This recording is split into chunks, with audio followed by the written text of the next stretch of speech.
A very good evening to you. If you are just joining us, this is Channel 1 News Hour. We are heading straight to the interview segment. Tonight we're talking about housing. Among the big four agenda, the government has laid emphasis on housing. And right now, as we speak, there are developments which are taking place across the country, notably in Nairobi, along Park Road. If you are a frequent user of that particular area, then you probably have noticed that there is some construction going on. Of course, private players are also helping the government bridge the gap. Right now, 4.5 million Kenyans are in need of housing. And of course, probably this is why the government decided to prioritize housing as one of those pillars. And I am joined by Harrison Gatheru from the Kamuthi Housing Co-operative Society. Welcome to the program. Thank you so much. All right. The Big Four agenda, housing, did it catch you guys by surprise?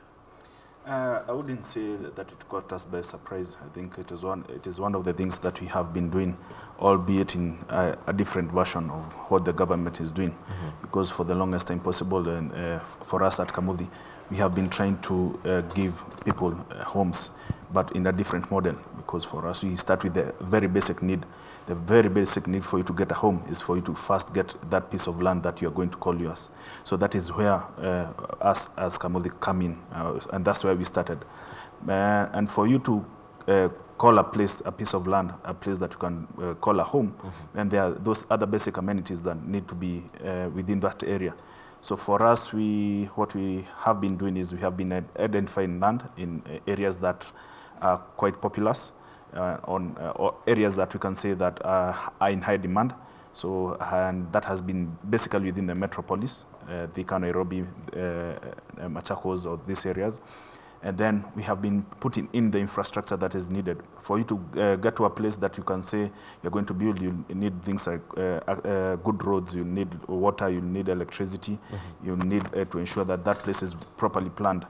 And for the number of years that we have been operational, that is what we've been doing to our members to enable them now get to that level whereby they can start now doing their own homes. All right.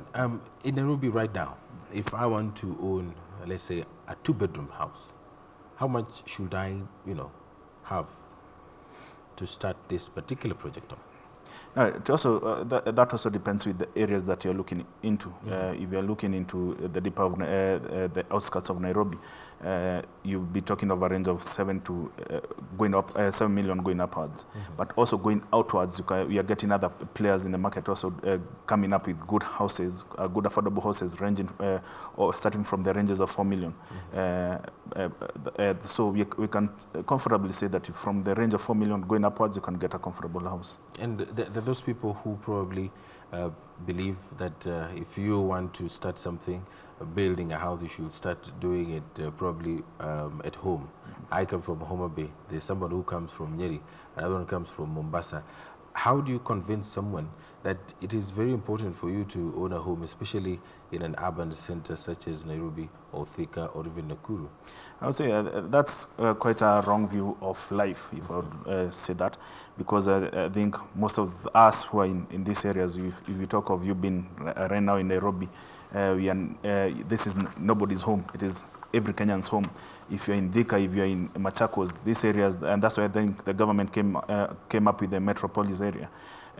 But I think the first things first, for you to be able, what people think is getting to own in a home is something that is quite difficult. When you talk of 4 million, not most Kenyans will be able to afford the 4 million to get their home, maybe in the next 2-3 years. So that actually the figure now makes it difficult for people to even think of or fathom the idea of having their own homes. So for us, what we do is we try to break this down to the very unit that you actually need to be able to start owning the home. And that's why, as I said earlier, for you to be able to do a home out of your rural area, which is maybe Kisii, and somewhere near where you are now bringing up your children in, you start from the basics. That is ownership of that piece of property.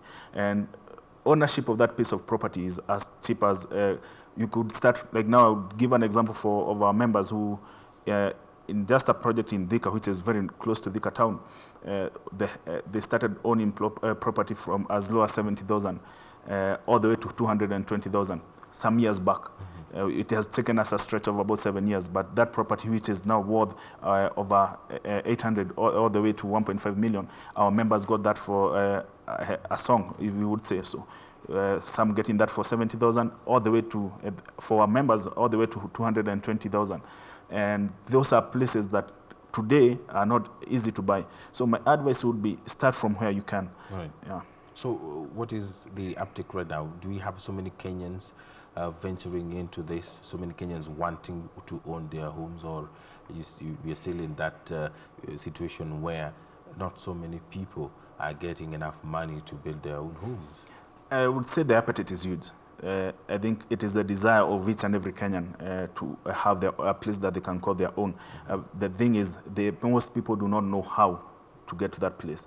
The appetite is very large, and I believe that's why the reason behind the government seeing the need of including housing as one of the big agendas in the Big Four agenda of the government, to ensure that we start getting houses. So the appetite is very huge.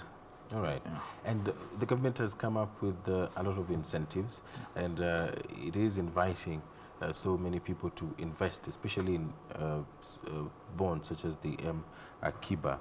And now we have the affordable housing, of course, which will be rolled in a couple of months once these houses are complete. Do you think that probably the government is giving you guys a competition? It is basically not competition, because the government, to what I've been saying and what I've been discussing with my peers, is the government is doing what they can. And the government is just setting the trend as to what people need to do. But the larger portion of the market is not even tapped by anybody, because if we can talk of houses of the range of 2 million. What is going to happen to that person who just left high school and just got into a job this year, and those who have been there for the last 5-10 years? We have a very huge appetite of people needing to get into their own houses. If you can look around Nairobi, we are talking of everybody else being in a rental unit. Most of these people aspire to move from rental units to their own homes. However, there are things that need to be done for these people to be able to do that, because the government can never and will not be able to satisfy this demand, because you can see the concentration of government is in certain areas, but they might be doing this in Syokimau, but I want to have my home in Thika, or I want to have my home in Kiambu.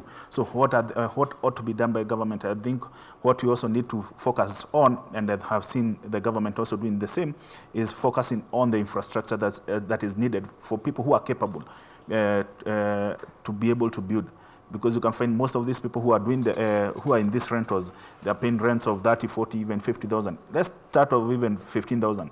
If they were able to access proper financing, they could be able to do their own homes in the areas they desire. And when you're talking of good, affordable homes, you're not just talking of apartments. You're talking of that 2-3 bedroom bungalow that you would like to have with your own compound, a place you can do some chickens and maybe some kitchen garden. So if the government were to put in the infrastructure in those areas that are of high demand, I think it would be easier for people, even the younger persons, even those live in college, even those into their 2 years, 3 years in employment, to be able to acquire, to do their own homes. There's also this element of incremental housing, whereby you can also start your home, because you are young, you don't have a family, you can start with only 2 rooms. And then, but when you have the plot, you know you are in a position to, as you grow, maybe as you get a spouse, you can do an extra room. As you get a child, you can do another extra room. Those are things that we need to factor.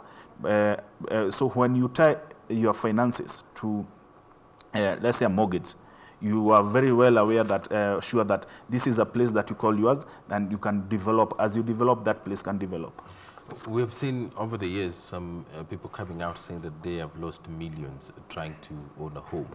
And some of these companies that have been accused of swindling them, for lack of a better word, coming out defending themselves. How do you restore faith in this particular sector, considering the fact that raising 1 million shillings is not a joke, let alone raising 10 million? Yeah, I would say that that is quite an unfortunate thing that has been happening, and this industry is quite dynamic, and we have a lot of players, and or not all playing towards the laid down regulations. What I would advise people is, before getting into a place, before getting into a company, just get to know the history behind that company. Because we have companies that face challenges. We have had Tsumi, we have had KQ, we have had all these other companies. We have had good companies that have been bashed just because they had some projects that did not perform.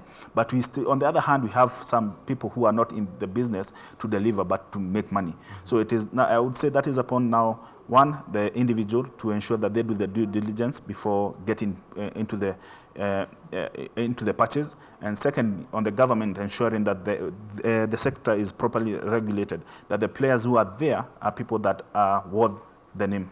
All right. Yeah. And also, we have seen that in other sectors, people are coming out to complement or supplement on what the government is offering. Mm-hmm. At the same time, we also know that these are companies that also need to be in business. But how do you present someone with an option that is similar to what the government is offering? Because we have seen that some of these companies, they charge a lot of interest on the money borrowed by people who want to invest, especially in homes. I would say this is there are two things here. There is the issue of supply and demand. When we talk of the government, whatever that government is doing is not actually is not enough, and you see the government also has an upper hand. Mm-hmm. It is easier for the government to acquire land in Ngara as opposed to a private company. So if a private company were to go and acquire land, let's say in Kahawa West, mm-hmm. the price of that land would be very high. So that cost would be translated to the price of the house. Also, the other factor that we are looking at is there's that angle whereby there's that place that you want to build. There's that place that you feel comfortable settling in. There's that place that somebody feels comfortable having to settle the family and the children going to school. So the government is not able to offer all these solutions. So what the private companies are coming to fill is that gap that is already there. Actually, the government is trying, from what I've seen the government trying to do, it is trying to do the estate within the satellites, the towns that are very much populated. But there are people who are looking at, where will I go after my 20 years, my next 20 years of working? Shall I still live within this area? I do not want to live within this area. And that also comes with a totally different costing strategy for the private companies. All right. So what is your projection? Probably in the next 5 years or 10 years, mm-hmm. Is the cost of owning a home going to go down, or it is going to remain where it is, or is it going to climb? Going with what is happening right now and going by the demand that is there, I do not see in the next 3, 4, 5 years the cost of housing going down. But what I can say is that the changes will be relatively stable. We will have some changes, but some increase in the prices, but not that much. Because as the demand is rising, we also having a lot of people getting into the construction of the homes. So the competition is also something that is good. So the factor of the competition factor is also going to try and stabilize the prices. All right, Addison, thank you very much. And I know that organizations such as yours or companies such as yours are doing what they can to, of course, supplement what the government is doing. Yeah. But we do thank you very much for coming to Channel 1. And I wish you the very best. Thank you. All right, we are taking another break, but when we come back, business news with Brandy Tava.